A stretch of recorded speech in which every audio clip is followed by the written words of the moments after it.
can barely do it with a dog.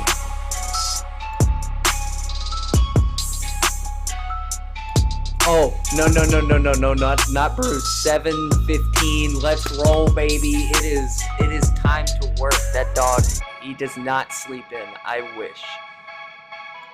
One day. No, Luffy, we're avoiding that happening for at least a few years for me. I don't need that responsibility.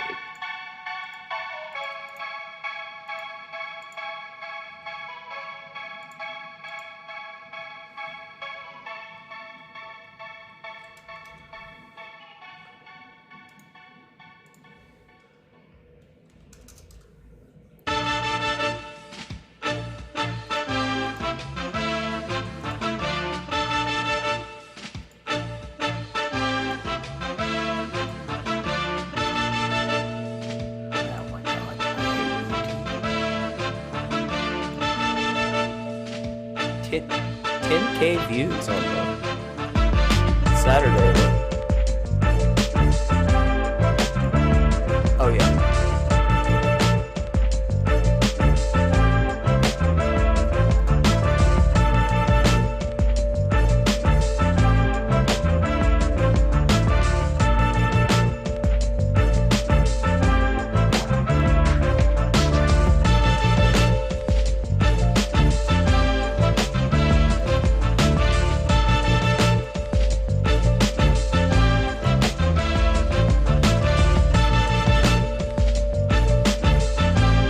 Yep, we are good. I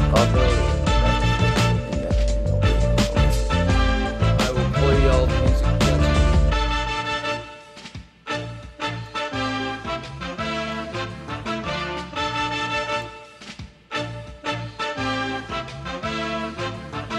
Almost like an NFL Network little jam there. Yeah, we upgraded. Yeah, what's going on, everybody? We're back. It is week one, first look show right here on the Stokastic YouTube channel. I'm glad to be back. I'm sure you are as well. If you have no idea who I am, understandable. Dave Loughran at Laffy_D on the Twitters, LOUGHY_D, joined by Ben Rasa, the man, the myth, the legend, the jack of all trades, master of many. Just making all this up. What's going on, brother? Follow him at JazzRaz DFS on the Twitter. What's good, bro? What's up, dude? Yeah, I mean, so I always, week one NFL, everyone's super excited. I'm super excited. But I always feel like I'm in a little advantageous position because I've been talking college football for 2 weeks. I've been talking some football. I know it's been on Saturdays, but that season has started, and now we get the big boys ready to tackle a little 13-game action. I like what I say. Yeah, so do I. And 13 games is tough. You get a lot of them, but we'll go position by position on this one. And then tomorrow you got the first look at ownership. Then you got the matchup show with Savoca and myself. You got On the Contrary Friday. You got a final look on Saturday. You got the what do we have, like a 5-hour live stream now on Sunday? Yeah, it starts probably Saturday night at this rate. It's just it just goes through the night all day. I can't wait, of course, for Sunday. But in the meantime, never bad to take a little first look, get an idea of what we might be talking about on Sunday. And I should also say, very happy to see all of you guys back in chat. All of you makes us very happy. I mean, I did some preseason shows with Gajeski, a lot of fun. But I mean, this is the real deal. This is it. We're here, and it always sneaks up on you. But this is exciting. Welcome back to all of you guys. Maybe some of you had a brief respite as well. Didn't play baseball, sticking around, or you're just coming back for football, whatever it is. Appreciate you. And we already got 60 thumbs up. So, I mean, it just shows you people are stoked. If you haven't done so yet, hit that. Let's just crush that today. Crush some numbers opening up the season. Subscribe to the channel. If you're new here, we'd love to have you. We welcome everyone. And if you want to join, hit that join down below. You get the free super chats each month, custom emojis, all those badges you see in chat. You get one of them as well. We'll be doing some other stuff leading into the season on top of that. But hey, Phil, man, you want to get this? You want to pop this off? Let's do it. Yeah, like I said, I feel good. I'm ready. Obviously, I don't know. Like, let me ask you before we dive into the quarterbacks. Week one, do you always feel like you get hit with the like, oh my God, I haven't built football lineups in so long? Like, how do I remember how to do this? Yeah, I spent a full day the other day on Fantasy Cruncher just remembering like the groups and everything and how to set everything up and how to build a competition. I tell you though, you're right. It is different from like knowing what's going on and being able to translate that into building lineups, because I've been doing fantasy football content all summer, been doing preseason content over the last month, but this is different. And that's why we're taking a cursory look, right? That's right. You slowly wade into the waters here for week one, really for every week. And then after that, we keep it going. So quarterbacks loaded at the top this week. I will say that I don't know if you feel the same, but it does kind of feel like once you get past that semi mid-range, it just completely falls off a cliff. So what do you, when you're talking about correlating to price, like where's the cliff? Like fives?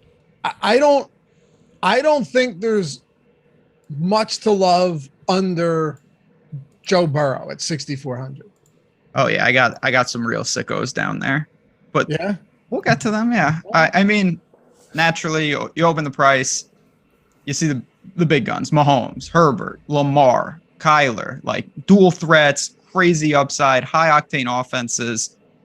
Pretty pricey, but you can always afford it. I think for me, just as you talk about a lot on the fantasy football channel, it's always about you can only play one quarterback, and how big is that difference between saving some money or going up to the top. So naturally, I mean, I certainly was drawn to Herbert 7,600. He's going to be just an insane year. I think he's bound for. But at the same time, do I want to start right off the bat by clicking someone that expensive at a position that I think is very deep in week one? Okay. We may have some difference of opinions. I think here, we do. Which is good.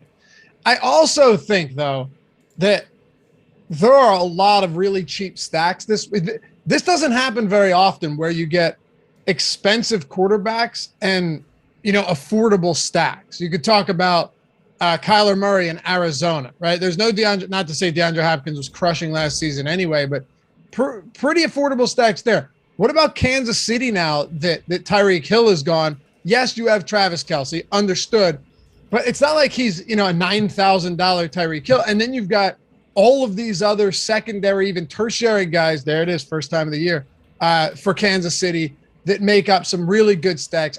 I think there's some really solid ways, if you want, to pay for a quarterback, but also go cheaper with some of his pass catching options as well.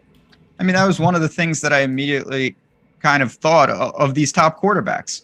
Mahomes, massive, Tyreek type player, gone.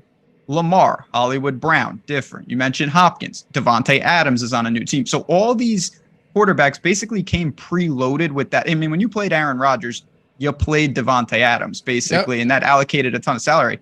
We don't have as much of that in week one. So someone's going to emerge and Juju and those type of players. But for week one, I totally get why you might be able to allocate less total salary in your stacks with a top QB. And then it's like, does Rodgers come out and have a smash game with Allen Lazard? That would be bad. Because I prefer Hurts. I'll get right to it. Like, I think Jalen Hurts belongs in the conversation with these guys. My only concern, and we can kick it off there. We can move around because Hurts is towards the top of the player pool. The only concern with Hurts is that they run the ball an insane amount. Last year they ran it, I think, 46 times against Detroit in week 9. Of course, it's a different season. I'm not using a one-game sample to, try and dictate what I want to do. But this team can run the ball. And you remember this, we talked about this so often. The only reason Detroit's the only reason their pass defense wasn't allowing the most passing yards in the league last year, despite being one of, if not the worst in yards per attempt, and they were dead last in PFF's coverage grade. The only reason they didn't allow more in terms of actual yardage was because their run game was even worse. Yeah, I mean, I'll echo what you just said. Opponent yards per pass attempt. Detroit, 32nd in the league. There's only 32 teams, dead last. So if volume was there, it would have been absolutely abysmal. I mean, Hurts to me is very intriguing for a season-long look and for week one, just because we know he's got the dual threat ability. Not that Lamar and co don't, but Detroit, great matchup. I think that they could keep pace a little bit. And I'll go, as I always do, on the Odd Chopper channel, which you can always go over and check out the betting side of these games, I was struck there's not a lot of huge spreads in week one. Like this Eagles-Lions game, it's a 4-point spread. We're not talking about, oh, the Eagles are going to be up by 3 touchdowns and running the ball late. They could be losing the game. Yeah, don't think so. But okay. This is one where no. This is no homer. It's not. I just think they're a considerably better team than Detroit. So do I, for what it's worth. But it is. Look, it is week one. Anything can happen. It's the whole any given Sunday thing is real. But I don't know. Eagles just bolstered their secondary. They have a better offensive line. They have a better offense. We'll see.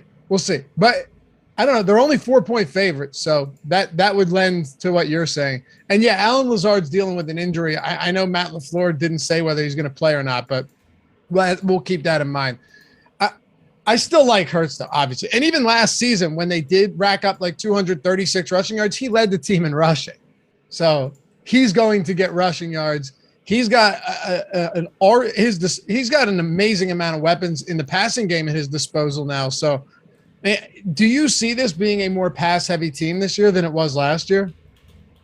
I think in some regard, I think the thing that could separate the Eagles a little more, and it just devolves into an Eagles show right off the bat, is that I think they won't be as one-dimensional in the sense that if that is true. If they fall behind, I'm not that worried. Like, I think Hurts can bring them back. And if they're winning, I don't think that's a prerequisite to him not getting there. You mentioned that he's going to play a lot of role in that rushing attack. So in a game like this, a super healthy total, I was drawn there when you factor. I mean, this total is almost at 49 right now, looking at OddsShopper. And I just think that price-wise, 6,800 for that, pretty strong play up top. Yeah, just based on rushing upside, too. I mean, the floor is so high there. So high. I love Lamar, too, though, this week. Against the Jets, 7-point favorites. You may not have Marquise Brown anymore, but you have Bateman. Mark Andrews is just an absolute stud. This team is going to be good. And I meant to look to see if Ronnie Stanley was playing. He said he was going to play. But if they have him back on the offensive line, makes a huge, huge difference. So he's not ruled out for week one. If he plays, that is huge as well. And then you've got basically Lamar Jackson's guardian there at tackle. So that makes to me a big difference. Do you not sometimes think coming into fresh seasons that people just have, wildly or unrealistic high hopes for young teams out of the gate? I'm not saying some of them aren't going to be better. Like Jacksonville, Jets, Detroit, Houston, all of these teams, one or two of them is probably going to be at least respectable this year. I think that's possible. When you look at the Jets, the Ravens are still a much, much better team than the Jets. Also, their week one history under John Harbaugh is fucking crazy. I mean, there's no doubt everyone's hopeful for their teams. But I will speak the other, again, it's a 7-point spread. Like, yes, that's an upset if the Jets win the game. It's not even in the stratosphere of historic upset. It would be a typical, a team goes down. Having said that, yes, Lamar, the backfield is a mess. He could consolidate a lot of that production. The interesting thing about the Ravens, of course, we're going to talk about some of the stacks. Is there anybody really besides Andrews and Bateman that's reasonable right now? No. Big drop off. Like you are talking about either Lamar. I mean, you can run him alone, Lamar with one of them, or Lamar with both of them. I don't know who else factors into the Ravens attack in week one. But why don't we look at that the same way with Hurts? Like, why don't we say Hurts is better with just a solo pairing, but then we don't say the same with Lamar? I mean, that's one of my questions is where is Hurts going to trend this year? Like, is he going to be in the same sentence with Lamar in terms of what he can do ceiling wise? Or is he going to be in a different bucket of players that have mobility? Kyler comes to mind sometimes where he has mobility, but he doesn't really use it that often. He uses it when he needs to. That's one of the questions. If you can get that right, I think you can buy early on Jalen Hurts, particularly if you think he has Lamar rushing upside. Sure. Well, I mean, last year he led the league in rushing yards and rushing touchdowns by a wide margin. Touchdowns at quarterback. I just have no idea if he's even a semi-competent passer. So if I'm stacking him with like A.J. Brown and Devonta Smith, or A.J. Brown and Dallas Goedert, is Jalen Hurts good enough to support two pass catchers? That's my concern. Like, I would much rather just stick one receiver with Lamar and with Jalen Hurts, under the assumption that they're going to do a lot with their legs regardless. And those points, we always have a lot of new people checking out the channel and just playing DFS for the first time. Naturally, when you really think about it, when your quarterback can run, it's incredible for his ceiling, but it's detrimental to your stacks because those points are isolated just to him. Whereas when you're a really effective passer, that if you're a statue back there, to have a monster game, your pass catchers have to have a big game, because where else is that production going? So Hurts and Lamar and those guys, they're going to have games where they get there and none of their playmakers get there alongside them, and that is always dangerous. Chiefs have the highest implied total of any team going in week 1, 29 points.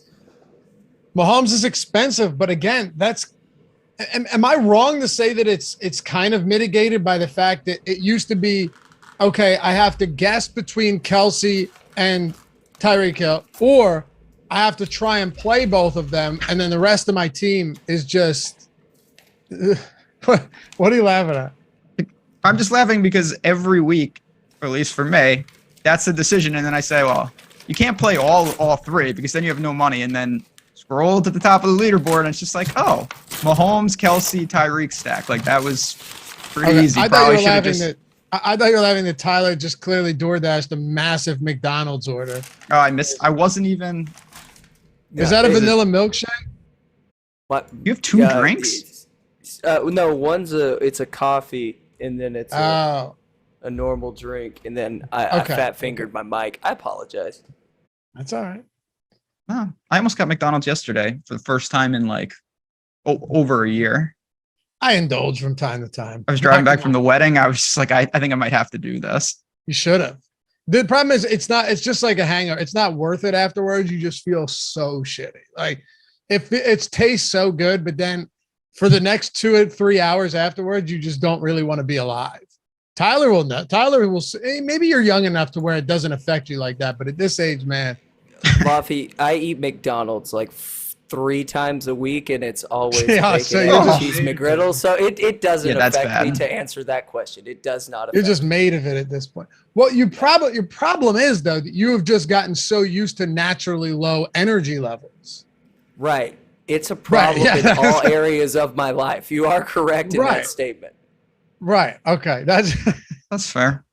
But yeah, without Kelsey, without Tyreek Hill, and then you don't have Pringle or Demarcus Robinson anymore. Obviously, on a much lesser scale, but you're still vacating like 260 total targets from last year, which is nuts.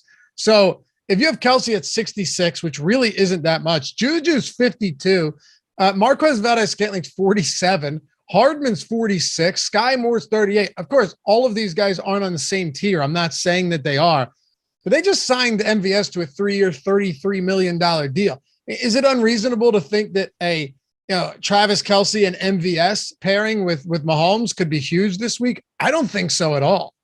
No, I mean, the other thing is that you always have an opportunity, we talk about this in all sports, when we don't know, to buy. Like, this could be the cheapest that MVS is all year if he explodes in week 1 and then he becomes like, maybe the Chiefs have elements of a plug and play type offense. I don't think that's out of the question, where he can mirror some of the things they were doing with Tyreek. And if that's the case, he's 4,700. So I get it.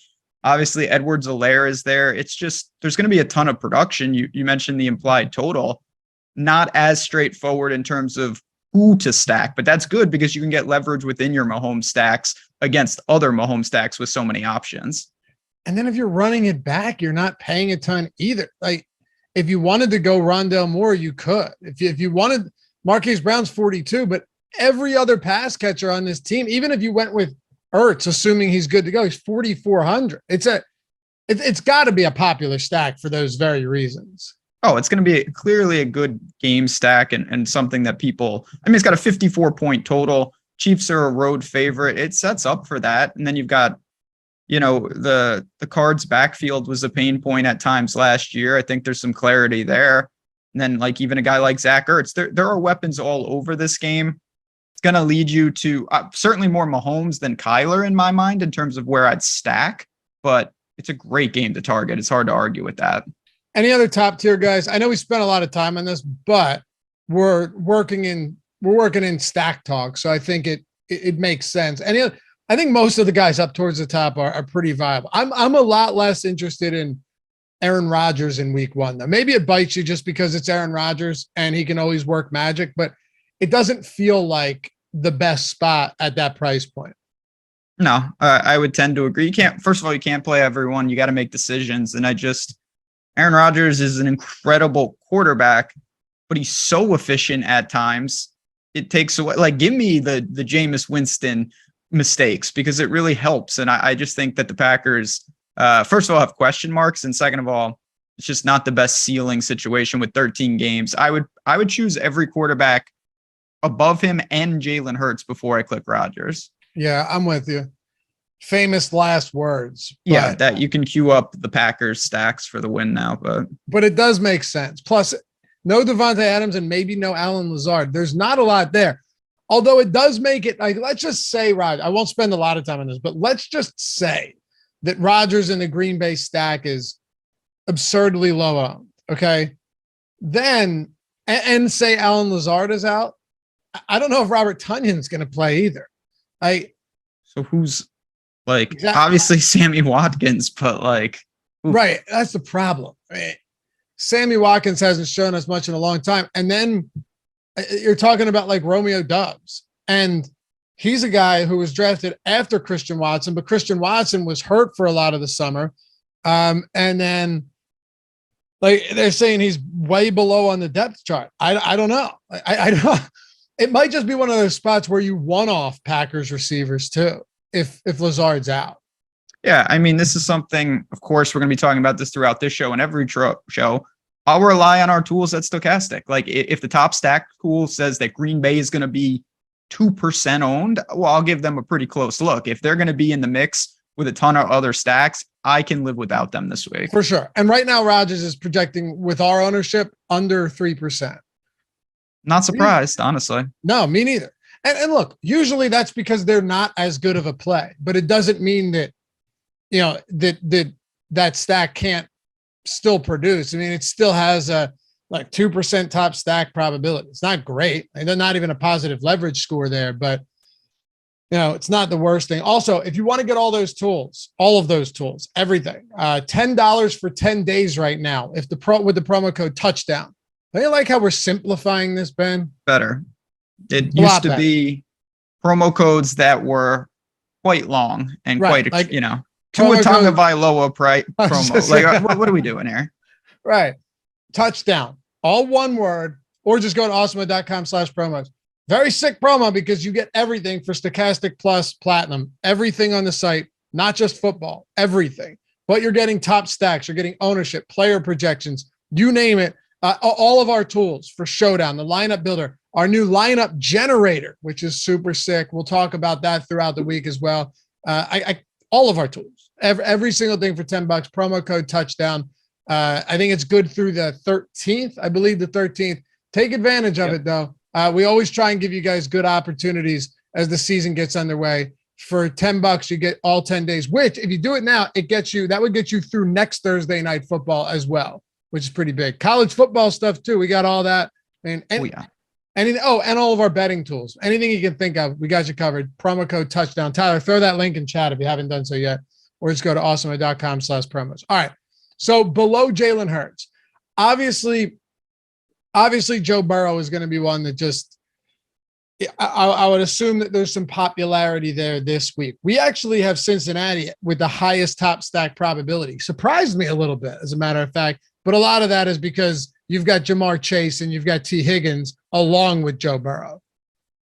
Yeah, I mean, he, of course, has, when you talk about stackability, just not super mobile. He's got clear alphas on the outside. We saw it last year. Not worried about, they were cautious with him with the appendicitis. I don't think that's a big deal at all. You got Hurst, who kind of comes in the offense. I'm actually very intrigued about him when we get to tight end. He could be an interesting pairing with Burrow. So I do get it. I'll be honest. I mean, your stacks are going to look pretty generic if you do that. It can be very effective, but you're going to pay up for those receivers. Where does that leave Mixon? I don't think he's going to be in those stacks. So I'm not opposed to Burrow, but I wasn't immediately drawn to him either when I looked at the slate. Yeah, me neither. And yeah, we're gonna actually. I'll hold off on that once we get to running backs. Neither was I. I mean, I think he's fine, but if he's the highest owned or one of the highest owned quarterbacks, I think you could go elsewhere. Now, listen, Pittsburgh's secondary isn't what it once was. Yeah, they have Minka Fitzpatrick, but you got a lot of vets, a lot of aging players in that secondary. I don't think this is going to be the same defense that we've seen in the past. But yeah, still a good spot for Burrow. They're favored by, last I looked, like 6.5 points. They have a 25.5 point total, which is one of the highest on the slate. So all of that, it checks all the boxes. And you have, two very good pass catchers and a running back who's not necessarily known for his pass catching either. I want to know, though, where you're going on some of these cheap options, because as I look at these guys, I see some stuff like Derek Carr in a high total game, 3.5 point dogs, probably has to throw, but really tough match. Got a lot of weapons, though. Darren Waller is going to be back. It's just real ugly down here. Who are we looking at? I mean, it's definitely ugly, but again, we're talking about it, in the totality of building an actual lineup. Like your other positions, if you get a cheap stack that's even remotely effective, can look really good. So I want to be clear. I'm not saying that these guys are likely to outscore Jalen Hurts and Mahomes types, but I'll start with Matt Ryan. I think that's probably the softest matchup of the cheap quarterbacks. He's direct leverage against Jonathan Taylor. And we see this time and time again. I'll go to college football real quick. Everybody stacked up Maryland's passing attack, rightfully so, on Saturday. 4 rushing touchdowns later, it was just a fluke thing. And that can happen the opposite. Everyone thinks that Jonathan Taylor, of course, as 8-point road favorites, is going to just fall into the end zone 3 times, and he probably will. Maybe Matt Ryan gets those touchdowns. And if it's the passing attack, 5,500 against the Texans defense, you have him and Jameis in that range in good matchups. I think you could do worse than paying down for those guys. I have some interest there. Okay. What about Trubisky? I have to throw that out before the show gets deleted. I don't think, Millie type only. Trubisky won a Millie before. Because I'm always of the notion, if your quarterback has the chance to get you 40, even if it's one game out of the 17, he's always going to hold some value in tournaments. And Trubisky's that guy. He can do that any week. When he doesn't, he gets you 1.7, and that's a problem. But I don't know. Do you think Kenny Pickett takes over at some point in the season? Yeah, but not on Sunday. That's for sure. No, Trubisky's the guy. We know that. We know that. But yes, I do. Kenny Pickett looked really good in the preseason. So he's a good player. I've always been a fan of him. Liked him in college. But we'd have to see him going up against ones as well. So if I'm going the one guy in the cheap tier, it would be Jameis for me. You mentioned him. He's close to the min in terms of actual quarterbacks that are on a roster or start. And you have an embarrassment of riches when it comes to pass catching options. You have Michael Thomas, who's back, and for all intents and purposes, this guy seems like he's good to go. That injury seemed to be just precautionary. Everything I've heard in camp is that he looks great. Chris Olave, you have Jarvis Landry, who always a great guy to have in the offense. And then a pass catching back in Alvin Kamara. It is definitely possible that Jameis Winston has a big performance here against an Atlanta team. They shored up their secondary a little bit, but Ben, their pass rush is so bad. It's so bad. It was so much worse than any team last year. And even if they made marginal improvements, I don't see how they made enough. Their pass rush is so bad that I don't know how they're going to get. I don't know how Jameis isn't going to have all the time in the world to just stand in the pocket.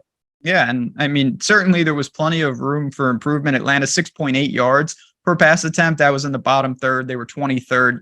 I think they might make some strides, but this is not a good matchup for them. And again, we've seen Jameis spot teams a couple pick sixes. Sign me up for that. I'd love that. Because if he gets in the right game script and he throws the ball, 35, 40 times, he's going to crush his tag at 5,300.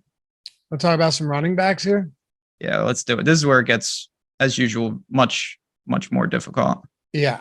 We got 421 people watch, 127 thumbs up. Appreciate you.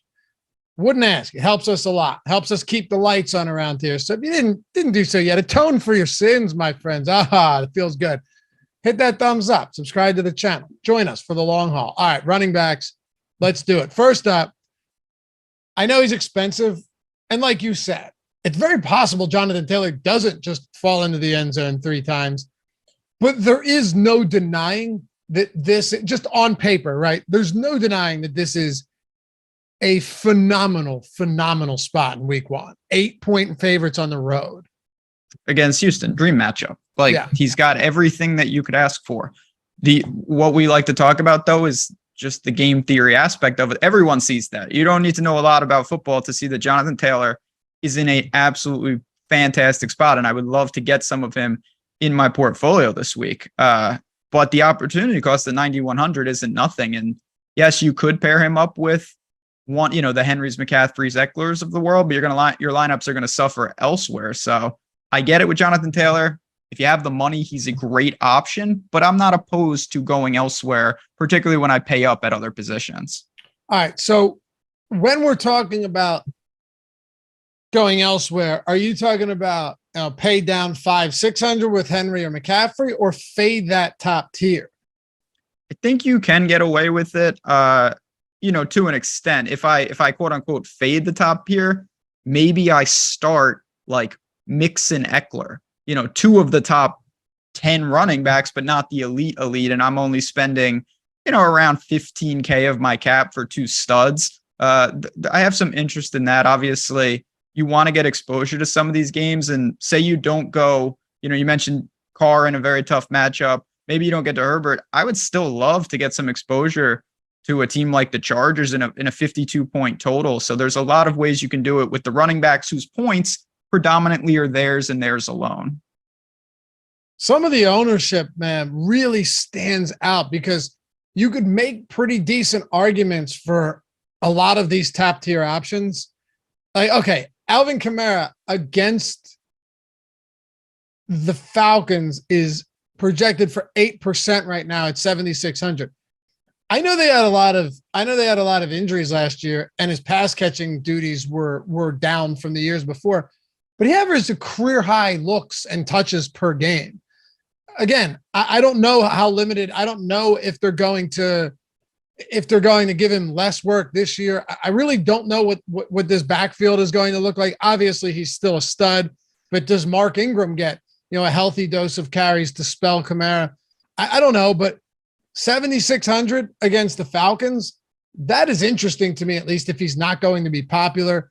It just feels like there's a lot down there in these ranges that is appealing. And then with all of the injuries to Green Bay, you guys know that if you watch my fantasy football videos, I like A.J. Dillon a lot this year because I think that if you look at anything from last season, whether you want to say that Aaron Jones wasn't fully healthy or not, A.J. Dillon was getting all of the goal line work. He was insanely involved. He out-touched Aaron Jones a ton over the second half of the season in the games they played together, not the ones that Jones was out. But I still love Jones this week if they're going to be down all of these players, or even just without Devontae Adams. I mean, it just feels – and by the way, A.J. Dillon is a good pass-catching back that nobody gives him credit for that. He caught 34 of 37 targets last year. But the backfield for Green Bay in general, to me, Ben, feels really, really interesting. Yeah, and let's take it a step further. Minnesota, 4.7 yards allowed per rush, 31st last year. They really struggled. And honestly, that whole game, because the Packers front wasn't much better. And Dalvin Cook is someone, he played the Packers twice, but it was in week 11 and week 17. To me, he's the type of guy early in the year where he's fresh and healthy because he always seems to get hurt and worn down. He's an elite running back. So and that's why, just to take it back, Jonathan Taylor is amazing. You're talking about over $1,000 difference for all these guys that we're talking about. And in some cases, with like Aaron Jones and co, you're $2,500. That's a lot of salary. So I really do like kind of hitting that middle to upper tier and avoiding some of the elite tags on lineups where I just simply cannot afford them. Who are your favorite mid-range players then? So I think it's that starting with Eckler and going to the Packers backs. I really like Eckler. I'm totally content with a guy like Aaron Jones. And then what do you think about Swift against your boys? He's fine. Okay. I think he's fine. I was a little bit surprised that he was, getting the same ownership as some of these other guys up there in the 16 to 20% range. Here's what I would say about Swift, right? I think at the same ownership and a $700 discount, I would rather play Saquon Barkley. Now, that isn't to say that they're both not viable. You're not just fading one for the other. But I think at that price point, you're getting really good value in Saquon Barkley. And if you want to talk about another one with just a lot more touchdown equity, Joe Mixon's $300 more, getting less ownership. Is he as productive as a pass catcher? No, nobody's going to pretend that he is.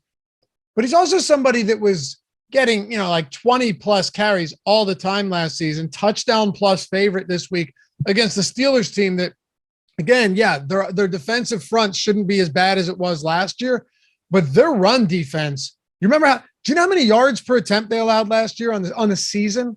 Yeah, 5. Five.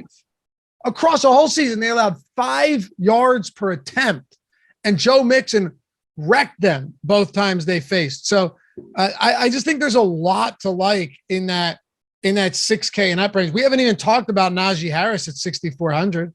That is where I was going to kind of go next, because the thing I'll say about Mixon real quick, just to add to that, the other thing that he has going for him is in a way, I kind of like that he doesn't catch passes, because if he gets there, you're going to kill the Burrow stacks. So you're getting a ton of teams out of the way. In addition, that's his other out. He helps you in multiple directions. But yeah, Najee, I mean, who knows what Trubisky gives you, but there's also a chance that Trubisky just goes, I don't think this is indicative, but it was against Cincinnati. Do you remember the week when Najee 19 targets in a game last year? That was against the Bengals. That's a good point.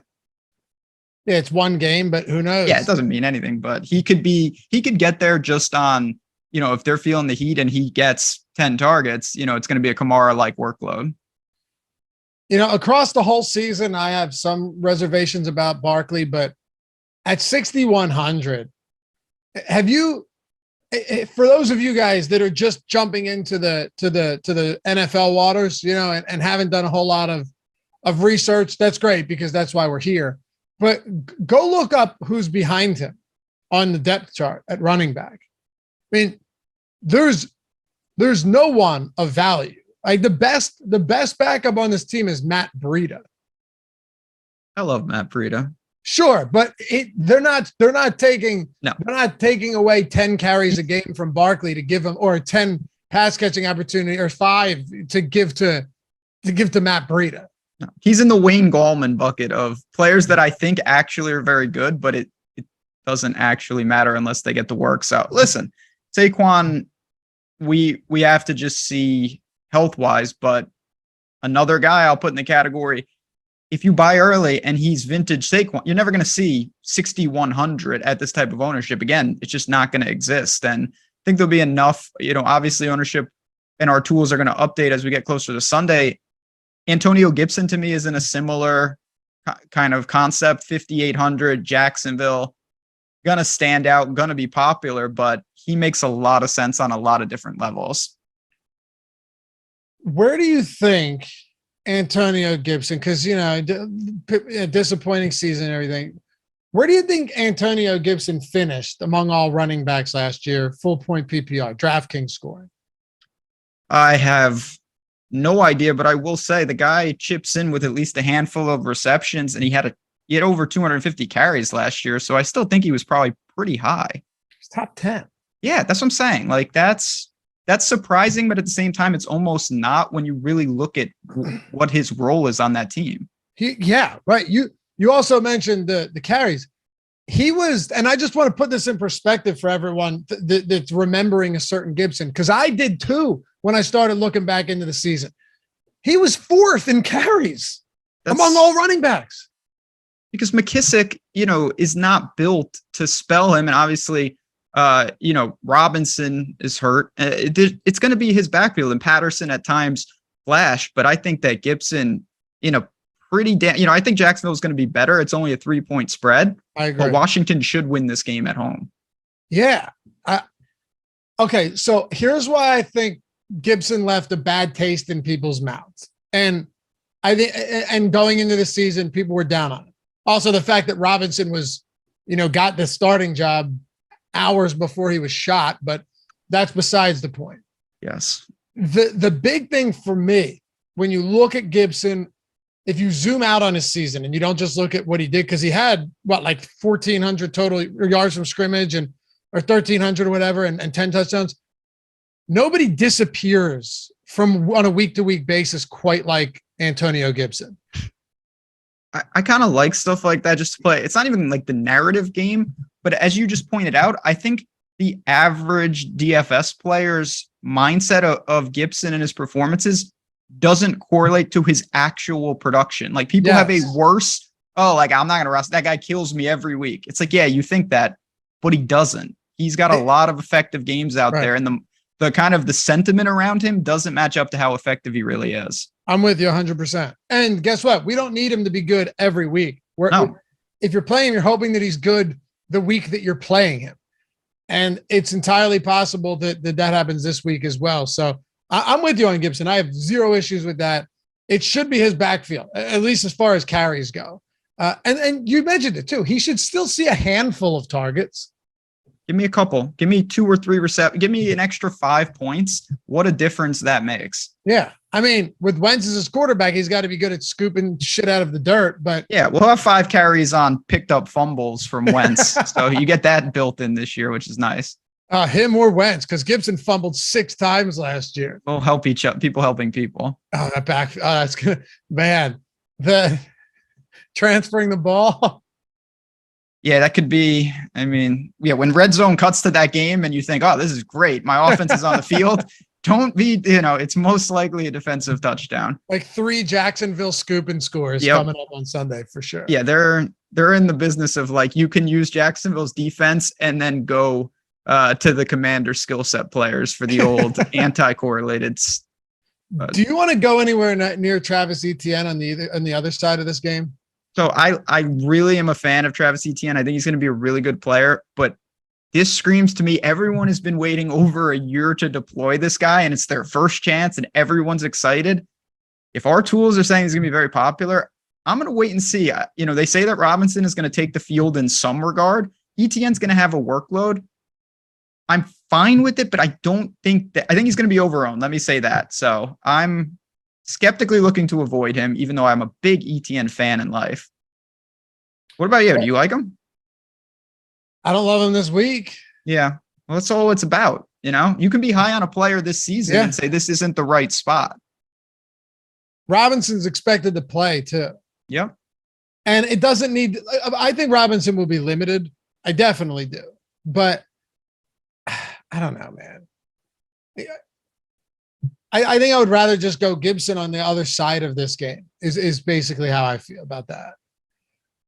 This range is tough because, Breece Hall, Michael Carter's still very involved. They're calling him the number 1, at least to start. I'm a huge Breece Hall. I think Breece Hall is going to be amazing, but week 1, do you?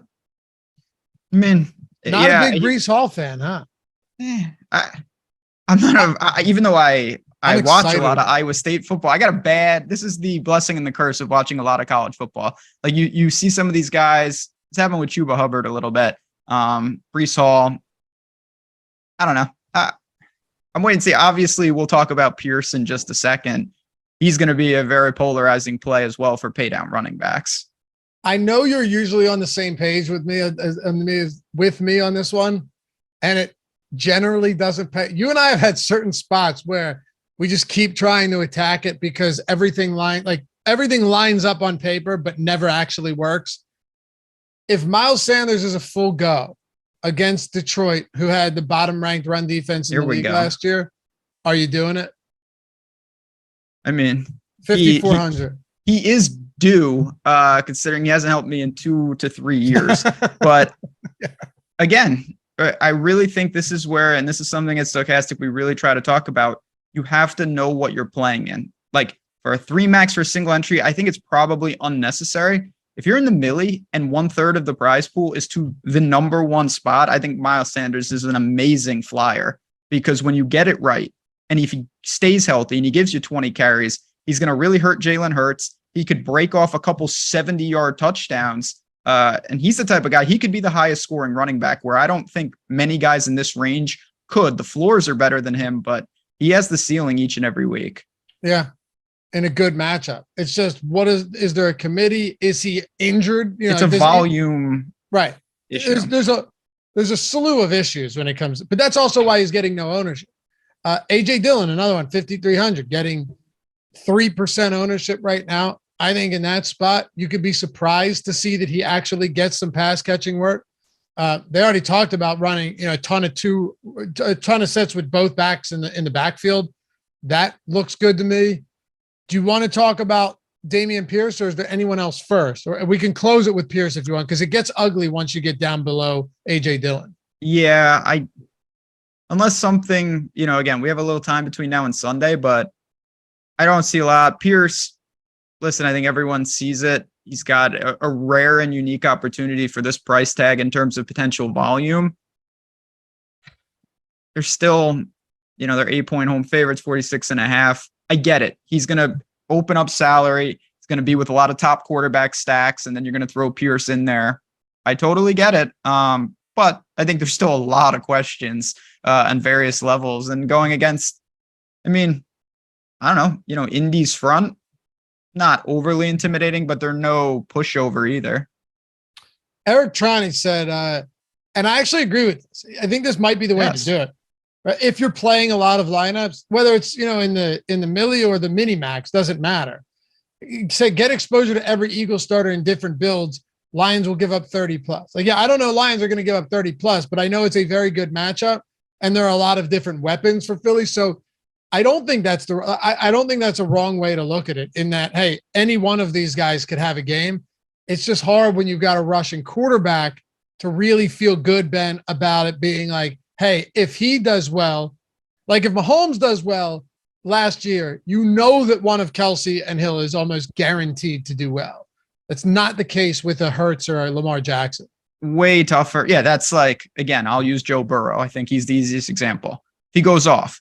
Chase and Higgins, one of them, if not both, are having a day. Or Mixon goes off.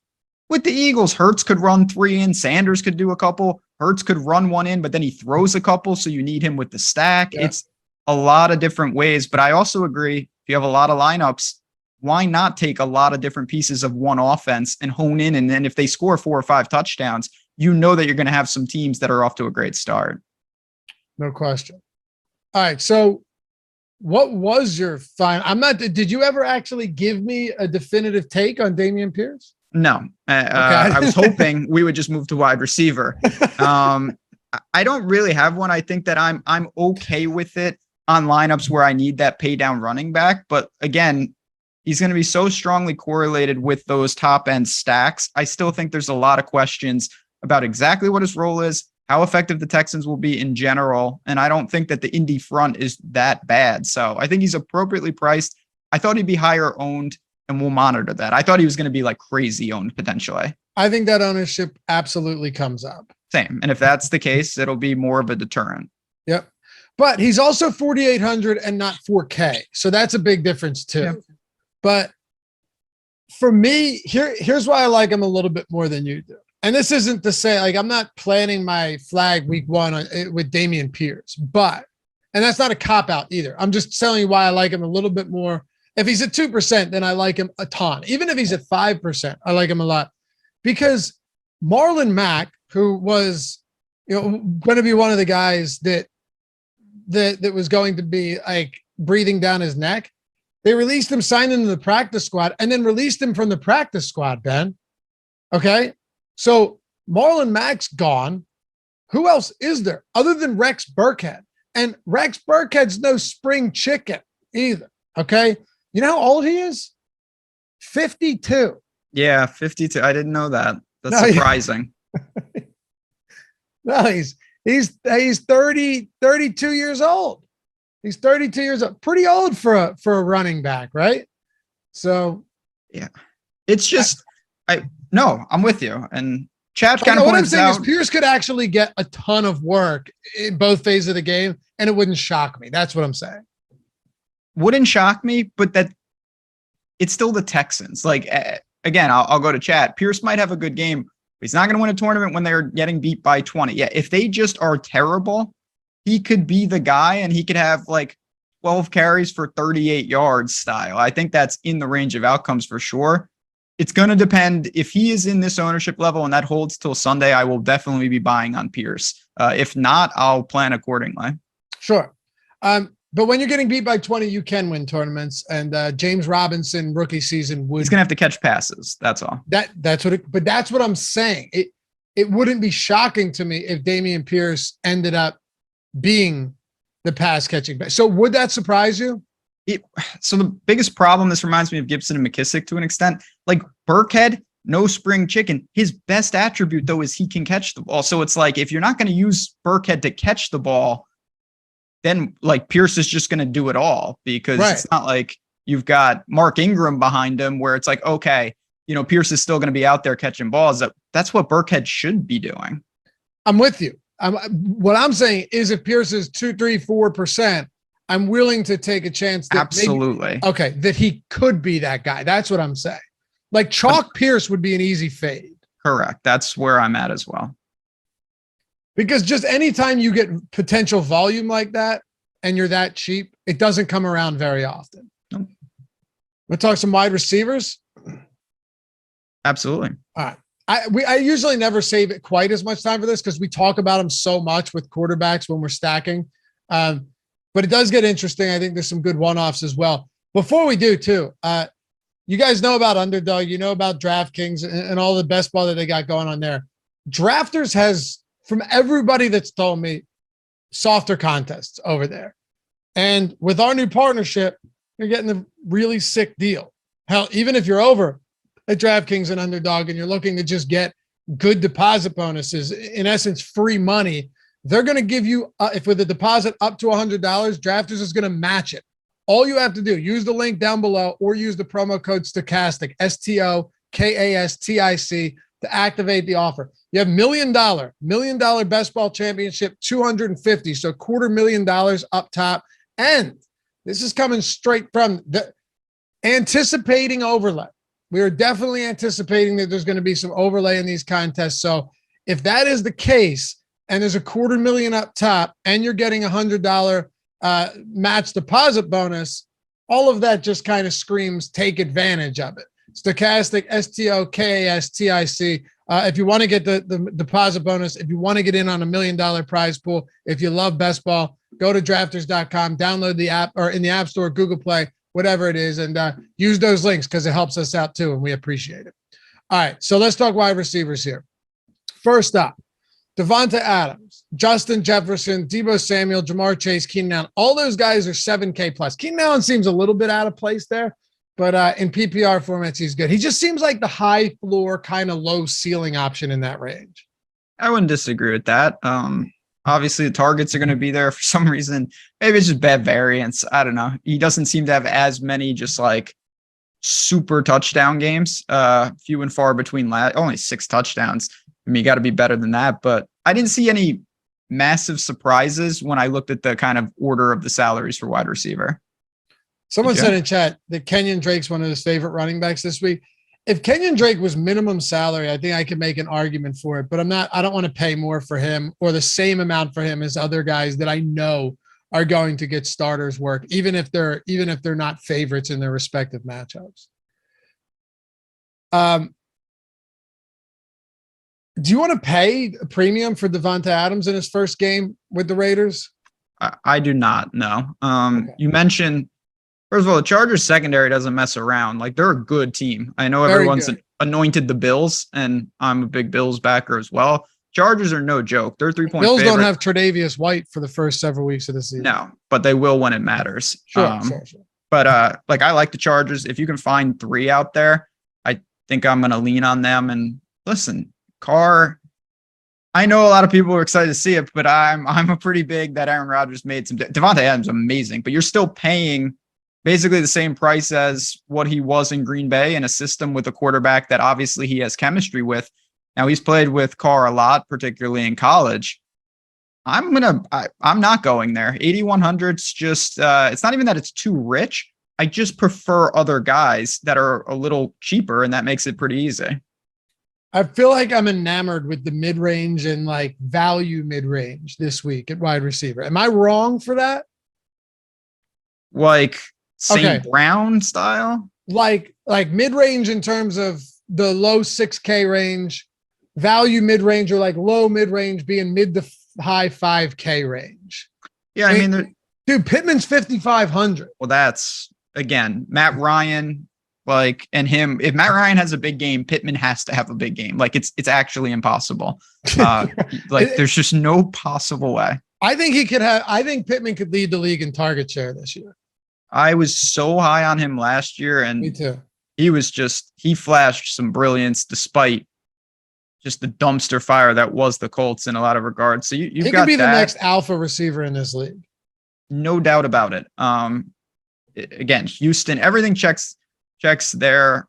And then you've got a lot of guys that are going to be, either 1A or 1B or secondary guys in stack, like Renfro. I think it's a very interesting situation of what happens to him in this offense with Adams. What happens to Devontae Smith in this offense with Brown? Like, I certainly think they can exist, and in some ways, I think they might thrive. Yeah. Yeah, there's just a lot here that, and I'm not saying you don't want to ever play Justin Jefferson, but that's not an easy matchup. That Green Bay secondary is very good.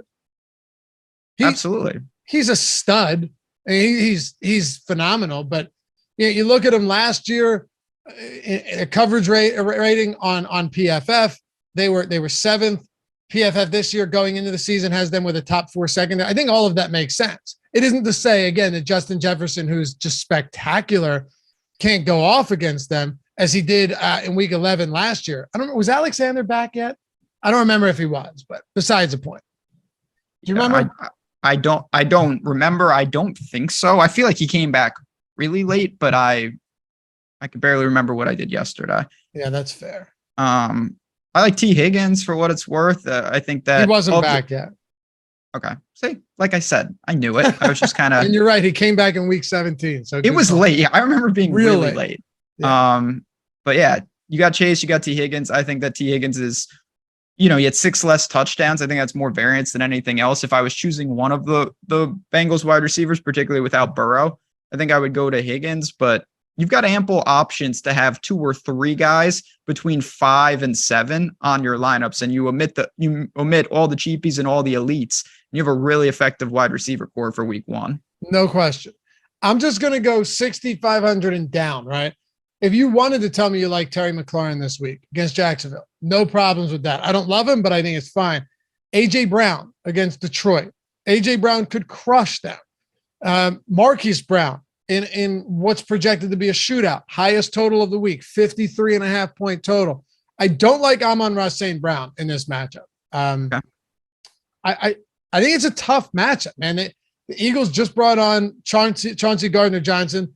I'm not saying that Bradbury, is as good as he once was, but he's still an upgrade from what they had before. Darius Slay is still one of the top corners in the league. They have the Eagles have a good pass rush. I think this is a real tough matchup for him. So that's one spot I'd probably stay away from. I'd rather play T. Higgins at the same price point as 6.5 point home favorites at 6,100, assuming he's good to go. All signs point towards him being good. But just going down the list, man, like not to be repetitive, there's just a lot here that stands out as, okay, I could see him being in a winning tournament lineup. I could see Michael Thomas being in a winning tournament lineup with Jameis Winston at 5,700. And some of these guys too, and we'll see what happens in the lobby, but there's a bunch of guys sporting Q tags that I don't think are real Q tags. Like Michael Thomas is going to be fine. Maybe we get some news, but I'm not worried about him. 57, not going to be a price you've got. So yeah, you could start with Michael Thomas, hit Pittman Juju at 52. Like, those are big time players in new roles or returning from injury that I think could be in a really, really good spot. So I'm in the same kind of mindset as you, where it's nothing against a guy like Justin Jefferson, but there's 5, 6, 7 guys $2,000 below him that I think have a chance to mirror what he does in week 1. Agreed. And if you want to skinny stack Bateman at 5,300 with Lamar, Juju's 52. Yeah, that's what I'm saying. Oof. Yeah. There's so Landry, flat 5. Even Landry. Yeah, he's going to be virtually unowned.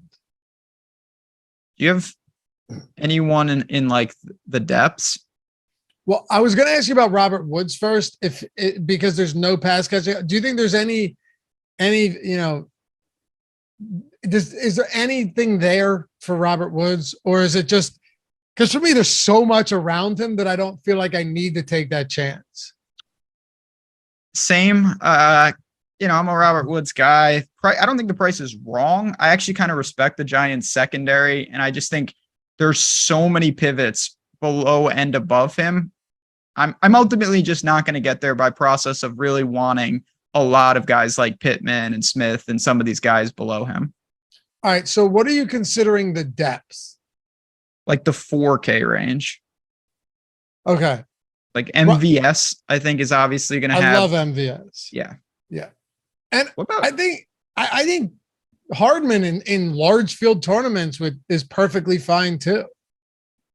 You don't have to like him, but yeah, I think when you get down here, certainly something you're going to be looking at is, okay, could this team score 40 points? Like, if you're attached to an offense like that, even if you don't have a monster role, you're going to have some chances. Then on the flip side, you could have some other guys that are in just bad situations, but they might play a prominent role.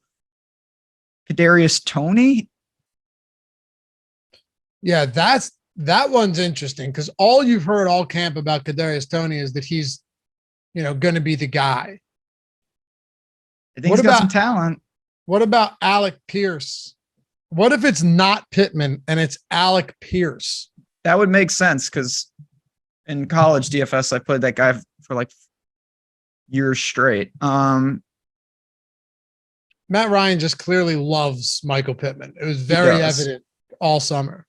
Maybe you go because Matt Ryan, again, he's going to have tournament winning upside. Yes, a lot of production is going to Pittman, but if he's really going to hit a ceiling, you're probably going to get, because he's not running the ball. Right. Two wide receivers to coexist. Pierce is an interesting leverage spot if you go aggressive, and then if they get there, how much does that hurt Jonathan Taylor? I mean, what a steal that would be. It's killing 20% of lineups that have, Taylor. Yeah, 9K dead. Yeah, exactly. So like Taylor can give you 15, and at 9K, that's not going to suffice. Not on 13 games, no chance. No, and the Colts on this slate have the third highest implied total behind only the Chiefs and the Chargers. So what if it is Matt Ryan? What if Jonathan Taylor gets a bunch of long runs down to the 10 or so, and they punch it in through the air, and Taylor finishes with a bunch of yards but doesn't score? It happens all the time. Yeah. Even 95 rushing yards and a touchdown from Jonathan Taylor is not going to look great at the end of the day if you paid for him. You can survive a lot there. So again, I'm not saying that's the most likely outcome, but it's in the range of outcomes. I do like going to offenses that are in a really good spot, but against the main catalyst of what is going to be the production. Mixon for the Bengals, because everyone thinks Burrow is going to be the stack. Taylor on the Colts side, maybe it's Matt Ryan and the pass catchers. I miss doing this show. This is. See, now we're getting through the week. Yeah, you think you miss it. Then on Sunday when you look and you're just like, why did I play Matt Ryan? Like, what idiots? It's like, yep, Tuesday. I said I missed the show. I didn't say I missed Sundays around 7:00 Eastern time. 7 o'clock. What are you playing? The night slate? You're even at 12:30. It's just like, whoopsies. I'll never forget. It was 1 week. Everything went right except one thing, but the one thing that didn't go right happened right at the beginning of the slate and meant that your day was done anyway.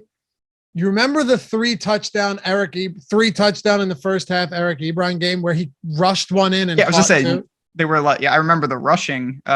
It's pretty easy to remember that game because that's the only game that he didn't sustain a concussion in his whole career. So yes, I do remember Eric Ebron's just rushing upside game for sure. Didn't have that one on the bingo card. No, and it was all done by 30 minutes into the slate. Yeah, just stone dead immediately. It happens so often. Or the defensive, the New England Patriots season where if you played a showdown and didn't captain the Patriots, you just were dead. 70% owned defense on showdown. It's like, I'm thinking I'm going to go elsewhere. They don't even have an interception, just 4 blocked punts for a touchdown. It's just like, oh, whoops, didn't have that. Brutal. But you know what? We love doing it anyway. Any other wide receivers you want to hit on? No, again, I think that when you get down here, you're going to look for who your quarterback is for maybe their secondary options. I'm not sure I'm going to go one-offs with many of these guys. It's going to be mostly like, okay, this is my quarterback, and now I'm going to attach. Actually, Sammy Watkins, if you think that he takes a prominent role in a very thin wide receiving core for Green Bay, not looking to do that, but he's definitely worth consideration, just given the status of that offense. I like that. All right, tight ends and defense. We do this one pretty quick, but we're only because there's a lot less of them and a lot less viable ones. Before we do that, thank you guys for chilling with us. We got 530 people watching right now, Ben. Nice little start to the season. It's fantastic. I know I can speak for Lafayette. I love doing this show. We set the stage. Going to be an awesome year. We've got a lot of new tools and a lot of fun things here at Stokastic. I know a lot of you are saying, what? This is the same company. We just changed our name. Don't worry. We're going to be back and better than ever. Everyone that you've seen in past years is here. And certainly we're excited to show you all the work we put in the off season. Tyler, do me one thing real quick. You guys are going to love this because it's free on the site. It's our best free tool right now. The player compare tool. You guys the time have 1v1 or 2v2 questions, and we're happy to answer them. Sometimes you just can't. You run out of time. I'm long-winded. I don't look at the clock. Shit can go south. The player compare tool, you can throw in a player, compare them to another player. We give you the projection, and you can do a 2v2 with it as well. Totally free. Run as many as you want. You get all of that. It'll give you the projections and the ownership.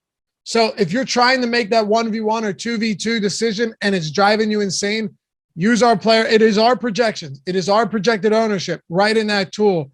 For you hand builders out there, it is sweet. I'm telling you, you're going to love this. It's going to be super helpful. So check it out. Alex didn't sell anything. It's literally this. It was just everything is the same except for the name. All right. Tight ends. Travis Kelce, we're in on him, right? I don't have to talk about that. That is true. Okay. What about Mark Andrews against the Jets? I mean, I definitely think you're going to be in on him if you're going to Lamar, even though it's not a prerequisite. I'm not in love with the price tag. Luxury spend. And if I had $6,800 and it wasn't indicative of my quarterback, I'm clicking Kelce before Andrews. So am I. What about clicking. Yeah, and you guys don't like the name. Listen. Just the name. It's just the name. We're still here doing the same shit. That's all that matters, right? You're still here. So that's what I said. I don't care if you don't like the name. As long as you're hanging out with us, we have best community. I'll take it. One Hawkinson. spot. Now we're getting real. Let's go. Yeah, one spot that intrigues me, TJ Hawkinson. What's that? Of course. Okay. Every year we say this. I love that never. guy. Dude, I remember I hit the over 650 yards receiving for him, the prop at the beginning of the season, right? Or in the summer, really. And he comes out and has 97 yards, a touchdown on 10 targets, week 1, week 2, 8 receptions, 9 targets, 66 yards and a touchdown. I'm like, this is just cake. Then he had 583 because the rest of the season sucked for the most part. And then didn't play the final 4 weeks of the season, finished with 583. So yeah, that's why I'm not doing player total props. That one I just thought was a smash, but I like him. Philly did bolster their linebacking core, but it's still the weakest part of their defense. I think the receivers struggle here, Hawkinson last year caught 10 of 11 against them for like 90 some yards. And I think it's a similar matchup as it was. So he's one of those guys I don't mind. Chargers were horrible against tight ends last year. I think Waller has a decent shot of being low owned and being solid, but are there any value guys or mid-range guys that stand out to you, like an Ertz or anyone I mentioned? I mean, I do want to ask you about Kyle Pitts specifically, sure. Because maybe it's not going to be week one. Listen, everybody knows that Kyle Pitts is a freak athlete and people are very high on him, but I think that Kyle Pitts will be the most, here's a hot take for week one. Sure. Kyle Pitts at some point this year on a main slate is going to be the most expensive tight end. On a main slate, like with Kelsey and Andrews and everything? Yep. I could see it. He's going to have a big year. Don't know if it's against the Saints in week one, but he will be the most expensive tight end on a main slate this year. I think you're probably right. He's already not that far off. I don't love him in week one, though, personally. I don't really either, and that's a little frustrating because I actually hope he kind of plays terrible in week one and it drops, and then I'm going to smash him in the following weeks. What about, like, as we work down, I think Ertz is fine. Pat Freiermuth, Steelers. Yeah, I just don't know if the offense is going to be any good. Because he's clearly going to be touchdown dependent like he was last year. Right? I think Freiermuth's good, but I think you're pretty touchdown dependent as that type of tight end. I'd rather just play Dallas Goedert. Yeah, that's I think reasonable. Goddard obviously is going to be in the conversation in your Hurts stacks, and then I'll get to it because I know we're not going to spend a ton of time on tight end.